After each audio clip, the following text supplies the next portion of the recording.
Sa ancient China noon, yung mga river traders nila, may ginagawa silang strategy para na sa ganon mabawasan yung risk nila sa pagkalugi. Ganito ginagawa nila. Sa halip na yung buong paninda nila or yung goods nila ay inilalagay sa isang bangka, ang gagawin nila, i-divide nila yon o ihati-hati nila sa maraming mga bangka.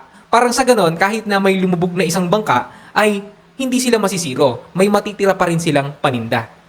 Kumbaga, ganun yung paraan nila ng risk diversification.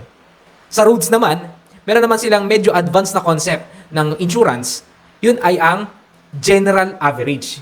Ganito yung ginagawa nila. Halimbawa, malulubog na yung barko. Ngayon, kailangan nilang magbawas ng cargo. Hindi lang isang merchant ang magbabayad ng damage. Ang sistema, lahat ay mayroong equal na losses doon sa pagkawala ng mga cargo. Kumbaga, hindi lang isang merchant ang magbabayad. Lahat ng mga merchant na may mga cargo doon. Ika nila, mas maigi ang survival kaysa ang individual loss.